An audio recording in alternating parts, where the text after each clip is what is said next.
감동이라는 제목으로 말씀을 나눕니다. 우리가 지난 시간에 에스라와 느헤미야를 하나의 책으로 보면서 관통하는 주제가 있다라고 말씀을 드렸습니다. 지난주에 설교 제목 기억나십니까? 그게 관통하는 주제였는데 뭐라고 그랬죠? 하나님의 성전을 건축하라. 하나님의 성전을 건축하라가 어떻게 보면 에스라와 느헤미야를 관통하는 주제다라고 말씀을 드렸어요. 자, 그랬을 때 이 성전을 건축하라는 이 성전이라는 것이 단순히 건물만을 의미하는 거라고 말씀드렸나요? 아니죠. 건물만을 말하는 것이 아니라 그 성전이라는 것은 건물과 함께 그 안에 모이는 사람들, 그리고 그 지어진 건물과 모여든 성도들을 보호할 수 있는 성벽까지. 그래서 총 3가지죠. 건물, 사람, 성벽. 이 3가지가 합쳐져서 하나님의 성전이다 말씀을 드렸어요. 그래서 성전을 건축하라고 할 때에는 건물과 사람과 성벽, 이 3가지의 건축을 한다 말씀을 드렸죠. 자, 그러면서 이 하나님의 성전을 건축하는 데 있어서 하나님이 사용하신 도구가 지난 시간에 우리가 1절에서 3절까지 봤던 고레스 칙령이라는 것이었습니다.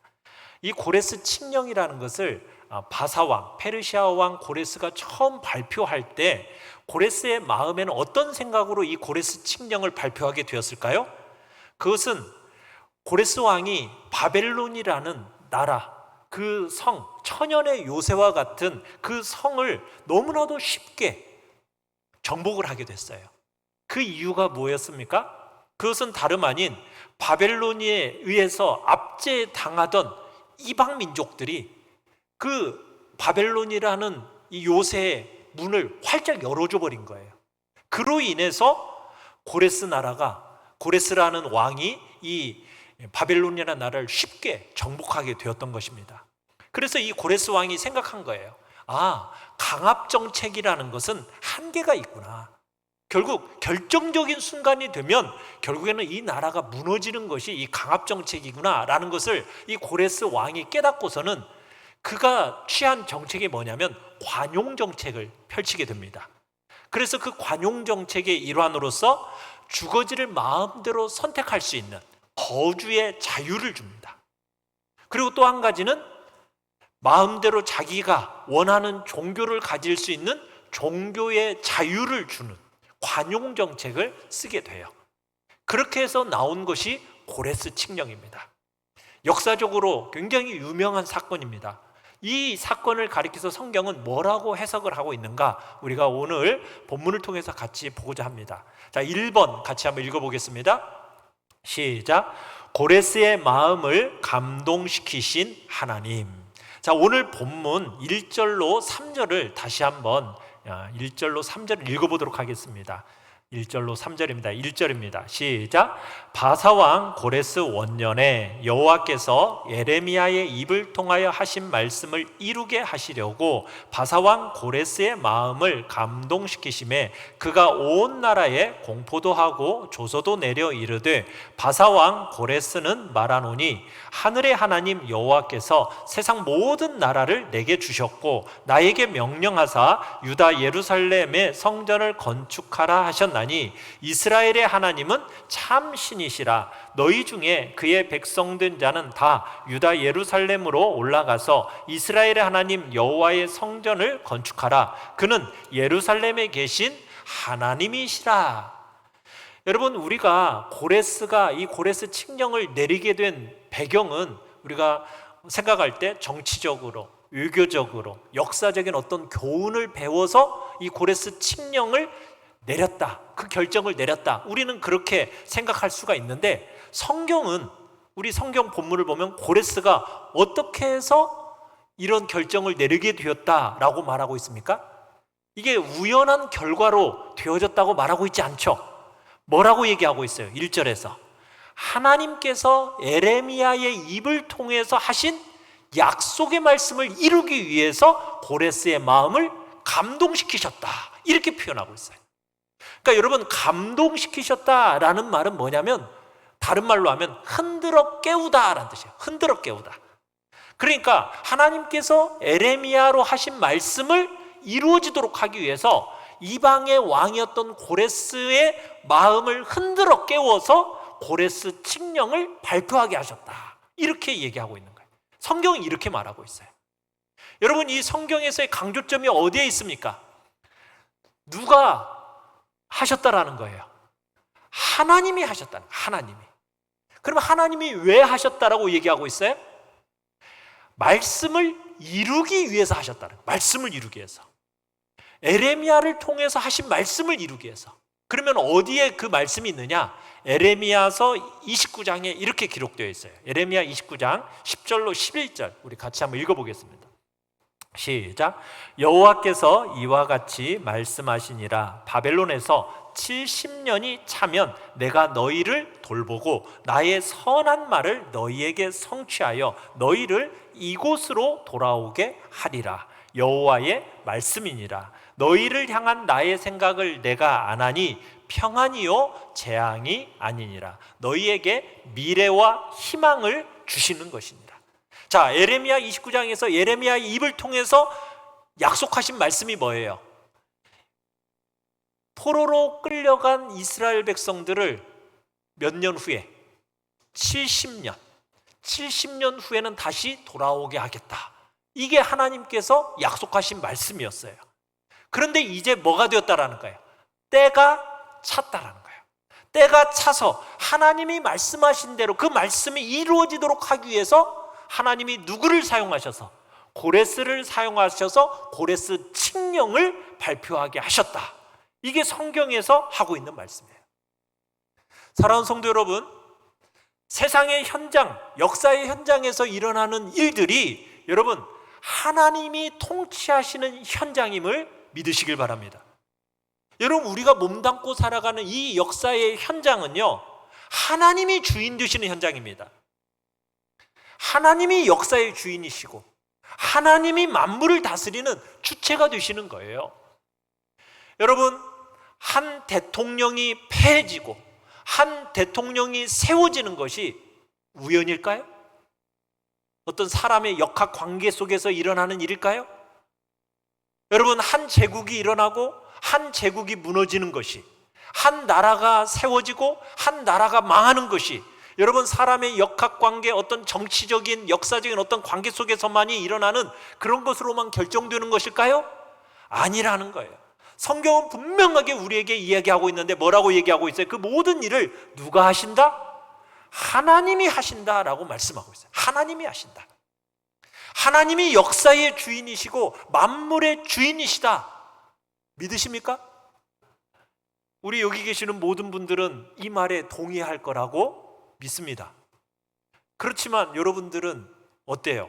하나님이 진짜 역사의 주인이시고 만물의 주인이시다라고, 그리고 하나님이 이 세상을 이끌어가고 계신다 동의는 하지만 근데 자기 자신은 빼요. 나는 빼. 내 인생도 하나님이 이끌어가고 계신다. 믿으십니까? 근데 우리는 자꾸 자기는 빼요. 아유, 내가 죄가 많아서요. 제가요 너무 평범하다 보니까 그렇지가 못하네요. 우리가 하나님이 세상을 다스려 가신다는 걸 동의는 하면서도, 하나님이 세상을 다스린다라고 우리가 메시지를 들으면서도 여러분 우리의 핵심에서 자꾸 빠뜨리는 게 뭐예요? 핵심을, 내 인생을 하나님이 이끌어가고 계신다라는 사실에 대해서는 자꾸 우리가 어떻게 해요? 자꾸 빠뜨려요. 하나님이 고레스의 이 마음을 흔들어 깨워가지고 예레미야의 입을 통해서 하신 말씀을 이루기 위해서 고레스의 칙령을 발표하셨어요. 여러분, 그러면 이 고레스라는 사람은 믿는 사람일까요? 안 믿는 사람일까요? 오늘 본문 2절 3절 한번 보시면은 그 말하는 것이 거의 믿는 사람의 수준에서 얘기하는 것처럼 표현이 나오죠. 2절을 보세요. 한번 보면 고레스는 말하노니 하늘의 하나님 여호와께서 세상 모든 나라를 내게 주셨다. 또 3절 중반쯤에 가보시면 이스라엘의 하나님 여호와의 성전을 건축하라. 그는 예루살렘에 계신 하나님이시라. 그 표현만 보면 어때요? 야, 이 사람 믿음 좋은 사람인 것 같은데, 여호와 하나님을 믿는 사람인 것 같은 이런 착각이 들지 않습니까? 그런데 여러분 속으면 안 되는 게 뭐냐면 고레스는 불신자입니다. 고레스의 칙령이요, 원래는 이렇게 안 돼 있어요. 고레스 칙령이 원래는 어떻게 돼 있냐면, 하늘과 땅의 신 마르둑이 자기에게 모든 나라를 주었다, 이렇게 표현하고 있어요. 그런데 오늘 본문에 나오는 이야기는 이게 지금 누구에게 보내는 편지죠? 유대인들에게 보내는 편지예요. 그러니까 고레스가 칙령을 딱 발표는 했지만 각 나라에 맞게 그 방식으로 그 칙령을 기록해서 보낸 거예요. 그러니까 유대인들에게, 그러니까 고레스가 종교의 자유를 주면서 관용대책을 채택했다고 했잖아요. 그러니까 고레스가 유대인들의 전통에 맞게, 유대인들의 방식을 존중해서 유대인의 방식으로 이렇게 고레스 칙령을 표현한 겁니다. 그러니까 고레스는 여호와 하나님을 믿는 사람이 아니라는 거예요. 그런데 하나님께서 무엇을 이루시기 위해서? 하나님의 뜻을, 약속하신 말씀을 이루시기 위해서 이방의 왕의 마음을 흔들어 깨워서 당신의 일을 이루시는 거예요. 여러분, 이분이 바로 우리가 믿는 하나님이심을 믿으시길 바라요. 하나님은 역사의 주인이십니다. 우리의 만물을 다스리시는 창조주 참 왕이 우리가 믿는 하나님이십니다. 여러분, 이런 진리를 지금 우리가 힘주어 말할 때 지금 무엇을 말하고 싶어서 이런 얘기를 하는 거겠어요? 이방의 왕이, 하나님이, 이방의 왕도 얼마든지 하나님이 어떻게 하세요?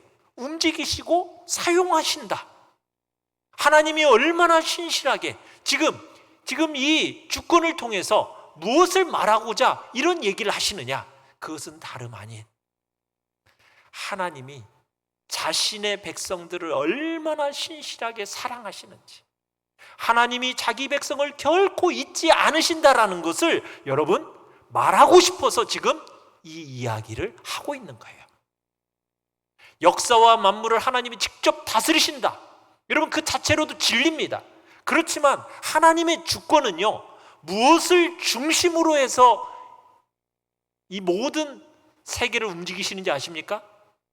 하나님의 백성들을 향한 아버지의 사랑과 변함없는 그 신실한 사랑, 하나님의 백성들을 결코 잊지 않으시고 있다는 것을 드러내시기 위해서 당신의 사랑을 고백하는 표현으로서 지금 이 주권을 사용하고 계신다는 거예요.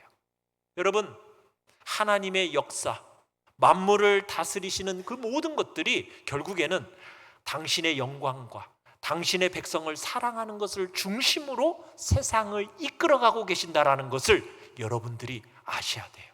그리고 그걸 믿으셔야 됩니다. 여러분, 우리가 이 세상을 살아가는 동안 하나님은요, 자기 백성을 한시도 잊는 법이 없습니다. 한시도 잊는 법이 없어요. 포로로 잡혀갔던 이스라엘 백성들의 고통, 여러분, 그 사람 백성들의 고통이 뭔지 아세요? 나라를 잃어버린 것도 고통이겠죠. 또 성전이 파괴되고 또 성전이 이방인들의 짓밟힌 것도 고통이었겠죠.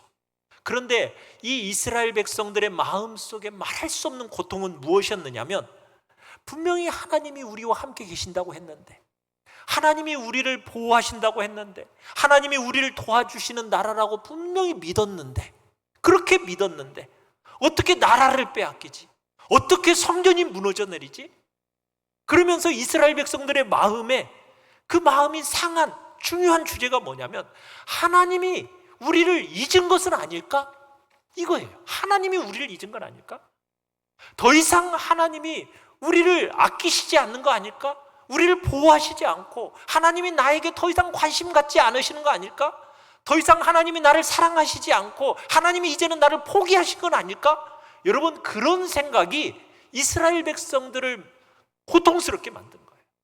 하나님이 나를 포기하신 건 아닐까? 자, 그런데 오늘 에스라서의 이 고레스의 칙령을 이렇게 기록하시면서 이 백성들이 하고 싶어 하시는 말씀이 뭐라고요? 나는 너희를 한 번도 잊은 적이 없다라는 거예요. 한 번도 잊은 적이 없다. 오히려 적극적으로 하나님은 뭐 하고 계셨다라는 거예요? 시간을 계산하고 계셨다. 시간을. 에레미야의 입을 통해서 뭘 약속하셨어요? 70년이라고 말씀하셨는데 그 70년이 되기까지 하나님은 자기 백성들을 한순간도 잊지 않으셨고 지켜보고 계셨다라는 거예요. 비록 이방 땅의 포로로 잡혀갔지만 그 잡혀간 이스라엘 백성들을 눈동자같이 지켜보고 계셨다. 너희들을 결코 잊지 않고 계셨다라는 것을 기억하기를 원하셨던 거예요. 그래서 하나님이 70년이 딱 되니까 에레미야에게 말씀하셨던 그 말씀을 이루시기 위해서 이방의 왕, 제국의 왕, 그 고레스의 마음을 흔들어 깨워가지고 자기 백성을 불러냈다라고 이야기하고 계시는 겁니다. 사랑하는 성도 여러분, 하나님은요 자기 백성을 절대로 잊지 않으십니다. 포기하지 않으시는 분이에요. 포로로 잡혀가는 그 순간에도 하나님은 우리를 잊지 아니하심을 믿으시길 바랍니다. 우리를 향한 하나님의 그분의 사랑은 1.1획도 변화될 수가 없다라는 것을 오늘 우리에게 증거해 주고 있는 것입니다. 그런데 우리는 자꾸 이렇게 생각을 해요. 아이고, 제가 죄가 많아가지고 이런 벌을 받는 것 같아요. 하나님이 나를 잊지 않으신다. 역사의 주관자로서 하나님이 세상 만물을 다스리신다. 나를 잊지 않으신다. 교리적으로는 동의가 되는데 내가 어려운 일을 당한 이 순간에는 자꾸 어떻게 돼요? 하나님이 나를 잊으신 건 아닐까? 나를 버리신 건 아닐까? 나를 포기하신 건 아닐까? 자꾸 우리에게 그런 마음이 들어요. 그런데 오늘 본문을 통해서 뭘 얘기하고 싶은 거예요? 너희들이 그렇게 포로로 끌려가 있는 그 70년의 세월 동안 나는 너희를 잊지 않았다라는 거예요. 나는 너희를 마음을 기울여서 너희를 기억하고 있었고 너희를 지켜보고 있었다라는 거예요. 그들이 어떤 백성입니까? 하나님 말을 잘 들었던 백성이에요? 아니에요. 죄를 지어서 벌을 받았고 결국에는 이방 땅의 포로로 잡혀간 백성들이에요. 여러분, 우리 주님이 이 세상에 오셔서 하신 말씀이 무엇입니까? 하나님의 사랑을 말씀하실 때 나는 건강한 자들을 위해서 이 땅에 온 게 아니다. 나는 의인을 위해서, 의인을 부르기 위해서 이 땅에 온 게 아니다. 나는 뭐하러 왔다라고 우리 주님이 말씀하셨어요? 죄인을 부르기 위해서, 병든 자를 위해서 우리 주님이 오셨다라고 말씀하고 계시는 거예요. 주님은요 자기 백성들을 향한 그 변함없는 신실함, 잊지 아니하는 사랑, 여러분 그 사랑에서 여러분들이 예의되는 존재가 아니라는 사실을 믿으시길 바랍니다. 여기서 예의되는 존재 한 사람도 없습니다. 여러분이 얼마나 무거운 죄를 지었든 그것과 관계없이 하나님은 여러분을 사랑하고 계십니다. 잊지 않고 기억하고 계십니다. 믿으셔야 돼요. 예쁜 짓을 했든 안 했든 하나님은 아무 관계없이 여러분들 잊지 않고 기억하고 계심을 믿으시길 바라요. 그 하나님의 사랑에서 끊어질 자 아무도 없습니다. 여러분 그것을 믿고 의지하시길 바랍니다. 여러분의 인생 속에서 혹여나 바닥을 치는 그 순간에도 하나님은 여러분을 잊지 않고 계심을 믿으시길 바랍니다. 여러분의 눈에 그 눈물이 가득한 그 순간, 인생살이가 왜 이렇게 힘겨운 거야? 왜 이렇게 또 힘겨운 거야? 그런 경험을 반복하는 그 순간조차도 하나님은 잊지 않고 신실하고 변하지 않는 참되고 영원한 사랑으로 여러분을 지켜보고 계심을 믿으시길 바랍니다. 하나님이 그런 분이세요. 하나님은 역사의 주인이시고 이 만물을 통치하고 이끌어가고 계시는데 예쁜 짓 하면 좀 좋은 거 주다가 조금만 나쁜 짓 하면 하나님의 마음에 안 들다고 막 어려움 주고, 여러분 그렇게 하나님을 쪼잔한 분으로 좀 생각하지 마세요. 하나님이 매를 드시는 순간도 있죠. 하나님이 손을 대시는 순간도 있습니다. 그런데 그 손을 대시는 순간에도 하나님이 우리를 미워서 때리시겠어요? 아니에요. 그 마음에는 항상 중심에는 뭐가 있어요? 나를 향한 사랑이 있어요. 그 사랑은 변함이 없습니다. 여러분을 향한 그 하나님의 그 신실함, 변함없는 신실함, 여러분을 잊지 아니하시고 기억하시는 하나님의 중심에 변함이 없는 그 하나님의 사랑을 여러분들이 믿고 의지하고 누리시기를 간절히 바랍니다. 여러분의 죄가 생각이 나거든 죄를 토설하십시오. 자백하십시오. 그러면 언제든지 우리를 받아주시고 영접하시는 하나님이십니다. 하나님은 우리를 결코 포기하는 법이 없으심을 믿으시길 바랍니다. 여러분은 하나님께 정말 소중한 존재들이십니다. 여러분은 하나님의 사랑스러운 존재라는 것을 여러분들을 기억하시고 그런 존재로서 여러분을 지켜보고 계시는 것이에요. 우리가 보기에 까탈스러운 사람들이 있잖아요. 우리가 대하게 좀 불편한 사람이 있잖아요. 우리가 보기에 좀 모자라 보이는 사람이 있잖아요. 우리가 보기에 좀 어리석어 보이는 사람들, 여러분 그 사람들조차도 하나님께서는요 그 한 영혼을 중심으로 모든 만물과 역사를 움직여가고 계시는 거예요. 여러분 우리는 그걸 믿는 겁니다. 여러분들이 은혜를 정말 하나님의 은혜를 충만하게 받을 때는 어떤 생각이 들던가요? 하나님이 이렇게까지 나를 사랑하시나? 모든 것이 나를 중심으로 해서 막 돌아가는 것처럼 느껴져요. 그런 경험 안 해보셨어요? 하나님이 나를 사랑하시는데 세상의 모든 것들이 나를 향해서 모든 것들이 이루어지는 것 같은 거예요. 근데 진짜로 그렇게 이루어집니다. 하나님은 그렇게 움직여 가셔요. 그래서 여러분 우리 모든 한 사람 한 사람이 하나님이 소중하게 여기는 영혼이에요. 그래서 우리가 함부로 다른 사람 판단할 수 있어요? 없어요? 판단할 수 없는 거예요. 평범하고 있으나 마나한 사람 있어요? 없어요. 한 영혼이 천하보다도 귀하고 한 번도 하나님은 잊음받지 않으십니다. 하나님의 변함없고 신실하고 진실한 사랑이 한 번도 그를 향해서 예외적으로 적용된 적이 없어요. 천하보다도 귀한 한 영혼이 바로 여러분 옆에 있는 것이고 여러분들이 바로 그런 대상임을 믿으시길 바랍니다. 역사와 만물의 주인이신 하나님께서 티끌 같은 우리를 중심으로 해서 이 역사를 움직여가고 계심을 말씀하고 계시는 거예요. 세상이 볼 때 뭐 소유에 있어서나 능력에 있어서나 어떤 신분에 있어서 평범해 보여도 여러분은요 평범한 사람이 아니에요. 여러분을 중심으로 해서 하나님이 이 모든 세상 만물을 그리고 역사를 움직여가고 계시는 거예요. 그렇게 존귀한 존재가 여러분입니다. 바로 여러분의 옆에 있는 귀한 지체들입니다. 천하와 바꿀 수 없는 너무나도 귀한 생명이 바로 여러분 것이에요. 세상이 만들어 놓은 계급장 가지고 그래서 사람을 봐서는 안 되는 거예요. 세상은 자꾸 학벌이 뭐냐, 아파트 몇 평에 사냐, 무슨 차를 타고 다니냐, 그런 것으로 자꾸 사람을 보는데 아니에요. 이스라엘 백성들을 대하는 주님의 마음으로 여러분 자신을 보시고 여러분 주위에 있는 우리 지체들을 보시길 바랍니다. 한 번도 잊혀진 바 되지 않는 그런 존재가 이스라엘이고 우리인 것입니다. 하나님은 여러분을 잊지 않으십니다. 여러분을 사랑하십니다. 여러분을 향한 사랑이 멈추거나 포기되거나 중단된 적이 없어요. 한 번도 없다라는 것을 오늘 주님은 우리에게 분명하게 말씀하고 계시는 거예요. 자, 2번을 같이 한번 읽어보겠습니다. 2번입니다. 시작. 이스라엘의 마음을 감동시키신 하나님. 자, 우리가 앞에서는 고레스의 마음을 감동시키신 하나님을 봤어요. 고레스 왕, 이방 왕에게 초점을 맞췄다면 이 시간에는 한번 이스라엘에게 한번 초점을 맞춰보서 한번 봅시다. 자, 이스라엘이 고레스 칙령을 받았을 때 여러분 이때 어땠을까요? 뭐 이스라엘이니까 당연히 다들 고국으로 돌아가고 싶겠지. 그래서 많은 사람들이 막 이스라엘로 돌아갔을까요? 안 돌아갔을까요? 요세푸스라는 역사학자는 이렇게 기록하고 있어요. 많은 유대인들이 안 올라갔다. 이렇게 기록하고 있어요.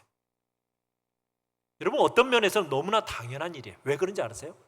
여러분 고레스 칙령이 일어났을 때 유대인들이 다 올라갔느냐? 아니에요. 돌아가야 될 유대인들 한번 생각을 해보세요. 유대 땅이 지금 뭐 어떤 땅이에요? 잘 되어져 있나요? 아니죠. 다 황폐화됐어요. 예루살렘 성전은 무너졌죠. 성벽도 다 무너졌죠. 황폐화된 거예요. 자, 그런 세월이 몇 년이 흘렀다고요? 70년이었어요. 70년. 여러분 70년이 흘렀으면 포로로 끌려왔던 1세대는 어떻게 되었을까요? 죽었죠. 그럼 이제 몇 세대가? 2세대, 3세대. 그렇게 지금 있는 거예요. 그러면 이 사람들이 포로로 끌려왔지만 바벨론에서의 삶의 기반이 아주 견고했었어요. 뭘 통해서 알 수 있냐면 여러분들이 2장 하반부에 가보시면 성전 건축을 위해서 이 사람들이 헌금을 하는 걸 보게 되는데 이 헌금하는 액수가 어마어마합니다.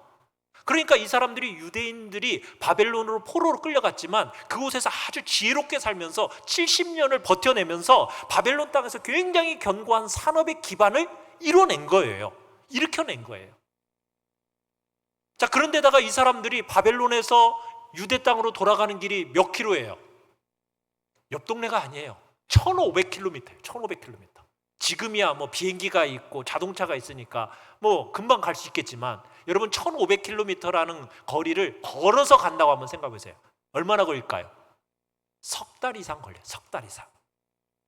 그런다고 해서 뭐 그 길이 좋은 길이 아니에요. 고속도로가 아니에요. 강도를 어디서 만날지 모르고 어떤 일이 벌일지 몰라요. 그런다고 해서 3장에서 가보면 알겠지만 성전을 가서 짓는다고 해서 금방 막 팍팍팍 지어질까요? 아니에요. 간다고 해서 성전을 짓는다라는 보장도 없어요. 불확실한 미래예요. 여러분, 그런 불확실함 속에다가 지금 바벨론이라는 확실하고 견고한 삶을 다 내려놓고 그 땅으로 갈 수 있겠어요? 없겠어요? 여러분들 같으면은 가겠어요? 네? 가겠습니까? 이거 다 내려놓고 아무 전망도 없는 예루살렘 성전 짓겠다고 여러분 가겠냐고요? 이게 어려운 겁니다. 정말 어려운 거예요. 네?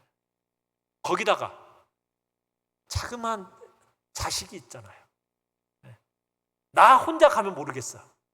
이거 애 데리고 가면은 거기 가면은 고생할 거 뻔한데 네? 아유, 저 혼자 하면 가겠지만 이 애를 생각할 때 못 가겠어요. 이런 사람들이 속출했을 거예요. 네? 여러분, 이스라엘 백성들이 바벨론을 떠나서 약속의 땅으로 돌아간다는 것은 그만큼 어려운 일이었던 거예요. 뭘 사용해야 되는 겁니까? 믿음을 사용해야 돼요. 믿음을 사용해야 되는 거예요. 그만큼 수고와 헌신의 결단이 없이는 갈 수 없는 길이 바로 이 길이었던 거래요. 근데 성경은 그 걸음을 뭐라고 해석을 하고 있는가? 우리 5절을 같이 한번 읽어보겠습니다. 5절 시작. 이에 유다와 베냐민 족장들과 제사장들과 레위 사람들과 그 마음이 하나님께 감동을 받고 올라가서 예루살렘의 여호와의 성전을 건축하고자 하는 자가 다 일어나니. 여러분, 쉽게 결단하기 어려웠던 이 진퇴양난 같은 자리에 있는 이스라엘 백성들을 향해서 하나님이 뭘 하셨다고요? 마음을 감동시켰다. 마음을 감동시킴을 받은 자들이 일어나서 갔다. 이렇게 얘기하고 있어요. 그러니까 앞에서도 고레스의 마음을 흔들어 깨웠던 것처럼 하나님께서 똑같이 뭘 하고 계셨어요? 이스라엘 백성들의 마음, 고레스 칙령이 반포되어졌던 그 순간 정말 주저하고 있고 자신이 없어가고 있고 그렇게 하고 싶지만은 정말 너무나 많은 것들이 막 밟혀지는, 눈에 밟히는 그런 이스라엘 백성들의 마음을 하나님이 어떻게 하셨다? 흔들어 깨워가지고 조금 5만 명이 못 되는 사람들이 예루살렘에 올라가게 되는 거예요. 약속의 땅에 가게 되는 거예요. 그러니까 역사의 주인이신 하나님이 고레스의 마음을 움직이셨던 것처럼 누구도 움직이시는 거예요. 이스라엘 백성들의 마음도 움직이시는 거죠. 그러니까 하나님이 이 세상 모든 만물을 다스리고 통치하시고 감동시키셔서 이 모든 일들을 진행해 가세요. 이렇게 말하니까 그럼 뭐 하나님 뭐 다 알아서 하시네, 난 할 거 없네, 여러분 이렇게 생각하면 돼요, 안 돼요? 안 돼요. 여러분, 다 알아서 하나님이 한다, 그런 뜻으로 지금 이야기를 하는 게 아닙니다. 우리는 도구가 아니에요. 우리는 하나님께서 기계적으로 만들지 않으셨어요. 하나님의 형상을 따라 창조된 존재예요. 지정의라는 인격을 가진 인격적인 존재로서 하나님이 우리를 창조하셨어요. 그래서 우리를 하나님과 사귐의 대상으로 하나님이 우리를 만드신 거거든요. 그리고 하나님께서 자신의 아들 독생자를 죽이면서까지 십자가에 달려 돌아가시게 하면서까지 우리를 구원하신 목적이 뭐예요? 우리와 사귀고 교통하려는 목적 가운데서 우리를 구원하실 거거든요. 그러면은 여기에는 반드시 뭐가 있다라는 거예요? 이스라엘 백성들의 결단이 있었다는 거예요. 우리 편에서의 노력과 우리 편에서의 수고가 있었다라는 얘기예요. 그냥 되었다라고 말할 수 없는 겁니다. 우리의 결단, 우리의 수고, 우리의 노력이 있었다라는 거예요. 그런 순간조차도 그러나 누가 하셔야 가능하다? 하나님이 하셔야 가능하다라는 걸 얘기하는 거예요. 그러니까 하나님이 우리의 마음을 흔들어 가지고 부추겨서 격려해 주시고 이끌어 주시고 도와주시면서 그러면서 우리의 삶의 마음의 결단, 믿음의 결단을 하도록 하셨다라는 거예요. 고레스의 마음을 움직이셨던 것처럼 하나님께서 여러분의 마음에 감동을 주시고 그 마음을 흔들어 깨워서 움직이셔서 그래서 모든 영광스러운 사건들이 일어나게 하시는 것입니다. 믿으십니까? 여러분 6절부터 그 뒤에 나오는 본문을 보시면 이스라엘 백성들이 이제 바벨론을 떠나서 가나안 땅으로 들어가요. 자, 그렇게 결심하니까 어떤 일이 일어나느냐? 6절 읽어보겠습니다. 6절 시작. 그 사면 사람들이 은그릇과 금과 물품들과 짐승과 보물로 돕고 그 위에도 예물을 기쁘게 드렸더라. 이제 예루살렘으로 가겠다고 딱 결심을 하니까 그 주변에 있는 사람들이 재물을 모아서 막 주는 거예요. 주변 사람들 금도 주고 은도 주고 막 물품도 주는 거예요. 요즘에 금값도 비싸다는데 막 금도 막 주고, 그죠? 여러분 또 7절로 8절도 읽어봅니다. 7절 8절 시작. 고레스 왕이 또 여호와의 성전 그릇을 꺼내니 옛적에 느부갓네살이 예루살렘에서 옮겨다가 자기 신들의 신당에 두었던 것이라. 바사왕 고레스가 창고지기 미드르닷에게 명령하여 그 그릇들을 꺼내어 세워서 유다 총독 세스바살에게 넘겨주니. 자, 고레스 왕이 느부갓네살 왕 때 예루살렘 성전에서 가져왔던 그 기명들, 그릇들을 다 꺼내서 가져가게 했다라는 거예요. 여러분 이 1장과 2장의 사건을 보면서 뭐가 떠오르십니까? 막 이웃들이 막 보물도 주고 물품도 주고 성전 기명도 돌려주고 막 이런 것들, 이런 사건들을 볼 때 이스라엘 백성들이 출애굽하던 때가 혹시 떠오르지 않으십니까? 출애굽한다고 이스라엘 백성들이 딱 하니까 어떤 일이 일어났어요? 주변에 애굽 사람들이 금도 주고 은도 주고 보물도 주고 막 줬었어요. 그리고선 그거 가지고 이스라엘 백성들이 떠났거든요. 그거 가지고 뭐 했습니까? 광야에서 성막을 건축하겠다고 하니까 헌금하시오 그랬더니 이스라엘 백성들이 그때 수많은 금부치, 은부치, 많은 물품들을 내놨거든요. 얼마나 많이 냈는지 넘쳐도록 나오니까 모세가 그만 가져오세요 이렇게 말할 정도로, 그 정도로 많은 것들을 애굽 사람들부터 받아가지고 나왔거든요. 마찬가지예요. 지금 고레스가 성전에 있던 그릇도 내줄 뿐만 아니라 그 당시에 많은 사람들, 그 많은 주변 사람들이 예루살렘으로 돌아가겠다 결심하니까 막 주는 거예요. 이걸 통해서 뭘 얘기하고 싶으신 거예요? 하나님께서는요 400년 동안 종살이하던 이스라엘 백성들 잊지 않으셨다는 거예요.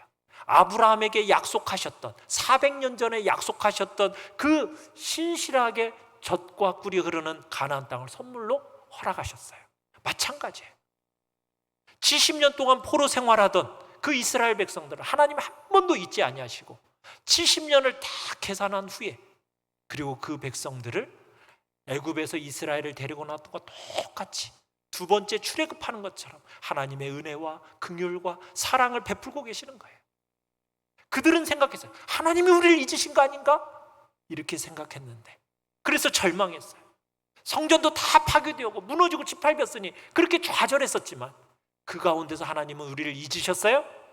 아니에요. 한 번도 그들을 잊지 않으셨어요. 눈물을 흘리고 아파하고 고통하면서 지나갔지만 그 과정을 통해서 하나님은 그 백성들을 새롭게 창조하셨던 것입니다. 사랑하는 성도 여러분, 이스라엘 백성들이요 가나안 땅을 딱 소유로 받았을 때 하나님이 명령을 내리셨어요. 율법을 주시면서 무슨 명령을 내리셨냐면, 너희가 6년 동안은 그 땅을 열심히 농사를 지어라. 그러다가 7년째가 되는 날은 뭐 하라고 그랬죠? 그 땅을 쉬게 해라. 안식년을 지켜라. 그렇게 7년씩 7번을 지키다가 50년, 77에 49잖아요. 그 다음에 50년째가 되면 뭘 선포하라고 그랬습니까? 희년이라는 걸 선포하도록 했어요. 자, 그런데 이스라엘 백성들이 그 율법을 잘 지켰을까요? 안 지켰을까요? 1년 동안 땅을 놀리라고 하는데 놀렸을까요? 안 놀렸을까요? 안 놀렸어요. 그 70년 동안, 아니 그 세월 동안 어떻게 해요? 거듭거듭 땅 갈아서 돈 버는 일에만 혈안이 되어 있었던 거예요. 그러니까 하나님이 어떻게 하셨어요? 억지로 그 땅을 쉬게 만드신 거예요. 몇 년 동안? 70년이라는 세월 동안 바벨론의 포로로 끌려가게 하고 나서 그 70년 동안 그 가나안 땅을 쉬게 만들었어요. 그러면서 젖과 꿀이 흐르는 땅으로 다시 회복시켜 놨어요.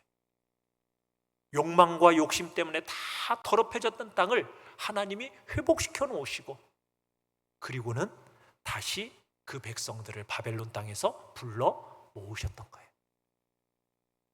하나님이 그렇게 땅을 새롭게 하시고 백성들을 새롭게 창조해 놓고 불러 모으셨던 거죠.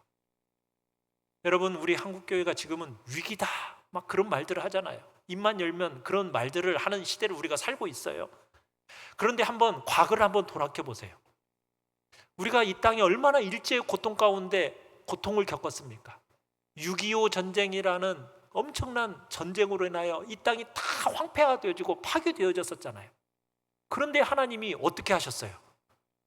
지난 40년, 50여 년의 세월 동안 이 땅을 어떻게 했습니까? 풍요롭게 만들어 주셨어요. 하나님이 변함없는 그 신실한 은혜를 우리에게 베푸셨어요. 이스라엘과 똑같이. 그런데 이 땅을 지금 어떻게 만들어가고 있어요? 욕망으로 더럽혀가고 있어요. 불법으로 자꾸 욕망에 휘둘려 살아가고 있는 게 오늘 이 시대의 모습이에요. 이런 시대 속에서 하나님은 우리에게 무엇을 기대하고 계실까요? 그렇다고 해서 우리를 하나님이 버리시는 거 아니에요. 우리를 향하여 끊임없이 그 눈동자처럼 우리를 지켜보고 계세요. 그리고 우리를 떠나지 않으세요. 뭘 기대하고 계실겠어요? 회개하기를, 돌이키기를, 그로 말미암아 회복되고 평화를 주리게 하는 것이 하나님의 우리를 향한 목적이에요. 그렇다면 우리가 이 시대 속에서 어떠한 삶을 살아가야 될지 우리가 결단해야 되는 겁니다. 하나님의 목적이 무엇일까? 우리가 이 시간 한번 돌아보기를 원해요. 눈으로 보이지 않고 담보되지 않는 미래 때문에 우리 이 현재 포기할 수 없다라고 자꾸 그러지만, 우리가 이 현실을 한번 포기하면서 어떻게 보면 어리석고 미련해 보이는 여러분, 그 믿음의 걸음을 우리가 한번 나서보는 것이 어떨까요? 아무것도 의지할 것이 없는 것 같지만 우리가 하나님의 그 신실한 사랑 한번 붙들고 머뭇거리지 말고 우리 믿음의 걸음을 걸어가겠다 한번 결단하시길 바랍니다. 그래서 정말 왕 되신 하나님의 그 역사와 그분의 도우심을 생생하게 체험하게 되는 역사를 여러분들이 경험하게 되기를 간절히 바랍니다. 이게 오늘 우리가 살아가는 이 시대의 중요한 싸움의 핵심이에요. 하나님은 결코 우리를 잊지 않으시고 우리를 버리지 아니하시고 우리를 눈동자같이 지켜보고 계시면서 그 역사의 주인이시오 모든 만물을 다스리는 통치자이신 그 하나님을 신실하게 믿고 의지하면서 믿음으로 한 걸음 한 걸음 나아가는 그 복된 삶을 하나님은 기대하고 계시는 것입니다. 여러분 모두가 이런 복됨과 영광스러움을 경험하면서 살아계신 하나님의 그 풍성함의 삶의 자리로 여러분들이 나아가시기를 간절히 축원합니다. 우리 시간 같이 찬양하며 기도를 합시다. 하나님